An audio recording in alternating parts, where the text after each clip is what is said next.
now we are going to go back to the minus sign in the Faraday's law and see what does it mean and introduce the so-called Lenz law or Lenz rule, which will be a rule to give us the direction of the electromotive force induced. So let's recall, in the Faraday's law we had this minus sign, and the meaning of this minus sign is that the induced electromotive force and the change in the flux have opposite algebraic signs. Okay, so that is the change in the flux and tries to or the electromotive force will be opposite to the direction of the change of the flux.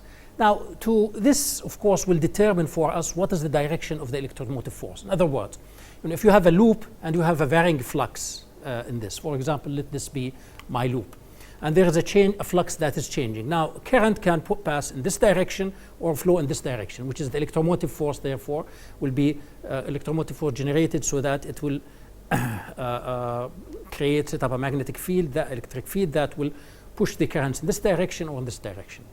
So which direction is the direction in which the electromotive force and so the current will be induced following a given change in flux? Now, it is this sign that has it, and the way of finding this direction consistent with this sign is what is known as Lenz law, or I prefer to use Lenz rule, for example. That's also used. So this is the Lenz rule is a rule or a law developed by the German physicist Heinrich Lenz, and it says simply the following. It says the induced current, I mean, there are many ways of formulating it, but probably this is the most convenient formulation for our purpose. It says that the induced current in a loop is in the direction, so it will be induced in a given direction. As I mentioned, when you look at it, it's either clockwise or counterclockwise. So what will determine the direction in which it's induced? It's induced in a direction that creates a magnetic field. What magnetic field? Well, the current, when a current, there is a current induced, we know that the current itself, the induced current itself, will have its own magnetic field. So it will create a magnetic field that opposes the change in magnetic flux through the area enclosed by the loop. What does this mean? Now, this is a loop, and this is in a magnetic field, external magnetic field, okay? This is not the magnetic field of the current that will be induced here. There is an external magnetic field. There is a magnetic flux that is changing. When there is a magnetic flux changing in the area of the loop, then a current will be induced in this loop. Now, the direction of the current will be such that it will produce its own magnetic field. Not the magnetic field that's originally present. No, the current that is induced, because at the end each current will have its magnetic field. So even the induced current will, which was generated by a change in the magnetic flux, will also have its own magnetic field. So the Lenz rule says that this current will be induced in such a way to oppose the change in the magnetic flux that induced it. What does it mean?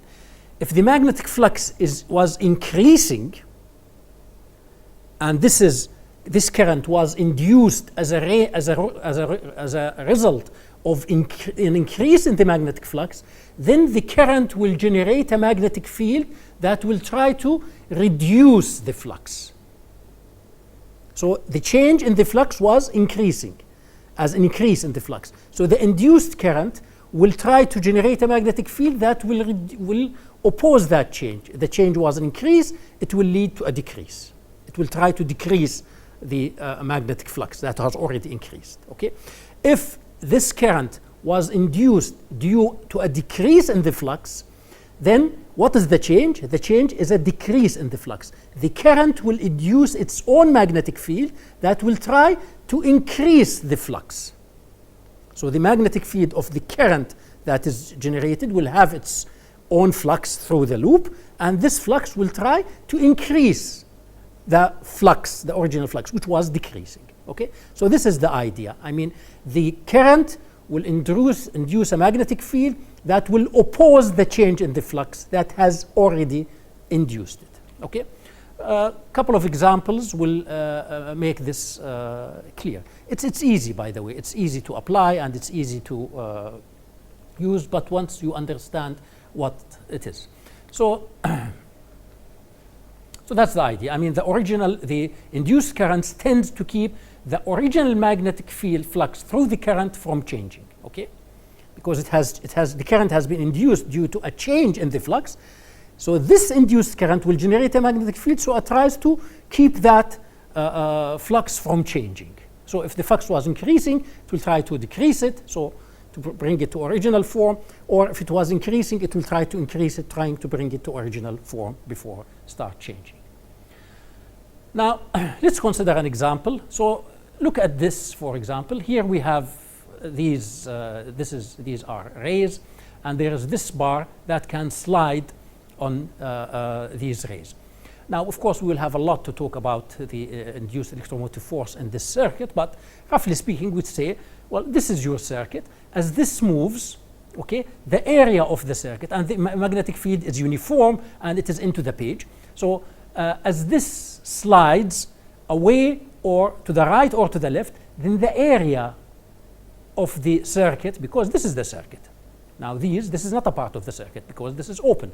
This is the circuit. So the area enclosed by the circuit, by the loop, will change. Okay? And so as this moves, electromotive force and so a current will be induced in this circuit. Okay. So let's see how we can apply Lenz's rule to this. Assume that this is moving to the right. This bar moves to the right. So what's happening is that the magnetic field is uniform, it's always perpendicular, so the only thing that is changing, the area. When this moves to the right, the area of the loop increases, which means the magnetic flux will increase. The magnetic flux will increase. So the current that will appear here, that will be induced in the circuit, will try to decrease that magnetic flux, to decrease the current magnetic flux. Now, so how it will be generated? First, we have to remember the following. Now, the magnetic field is into the page. This means that the magnetic field lines are into the page, okay? Into the page. Now, so the current, so we have magnetic field lines fluxing or coming into the page. Now, the current must generate a magnetic field so that the flux will go out of the page so that it tries to balance the increase. Because when the area increases, the magnetic flux is increasing, this will try to reduce it. Now, so the current, so the current that will be generated here will try to produce a field whose field lines are flowing out of the page. Now, what is the direction of the magnetic field of a current loop? Now, we have talked about this before, and we said actually it is in the same direction as the magnetic moment. So if this is our loop, and we have a current, for example, that is flowing in this direction, then the right hand rule tells me that the magnetic field, the magnetic moment is in this direction, so towards you. Okay? So in this case, the magnetic field lines will be flowing into this loop towards you if the current was in this direction. If the current was flowing in this direction, then the right hand rule tells me that in this case, the magnetic field lines will be flowing into the page in this direction. So here, the magnetic flux into the page is increasing, and therefore the current should be induced in such a direction that it will try to reduce that flux. Yani it will have a magnetic field whose magnetic field lines are in this direction, and so it will be in this direction. So as you look at it, it will be counterclockwise. Okay? So the current in this case, when the area is increasing, when this is moving to the right, it will be flowing counterclockwise. On the other hand, if this rod is moving to the left, then in this case the area is decreasing. Okay, and so since B is constant in magnitude and it's always perpendicular, then what will happen is that the area is decreasing, so the flux is decreasing, and so the induced current should be in such that it will generate a magnetic field whose field lines will try to increase that flux, yani will be in the same direction as the original magnetic field, so will be into the page. And to do this, if this is the coil, then to have in a loop, to have a magnetic field into the page, the current should be, so my thumb is into the page, the current should be flowing in this direction, so it will be in the clockwise. So when this is approaching, this will be when this is approaching, the current will be clockwise, which is exactly opposite to the current in this direction. This is Lenz's rule, and this explains the negative sign in the Faraday's law. This is a summary of what I have just said. Let's consider another example. Now, assume here I have a permanent magnet, and this is the North Pole, this is the South Pole. So if you draw the magnetic field lines, then they are actually into the page as they move this way. Okay. Now, if you have, this is the ring where the current will be introduced. If you move this towards the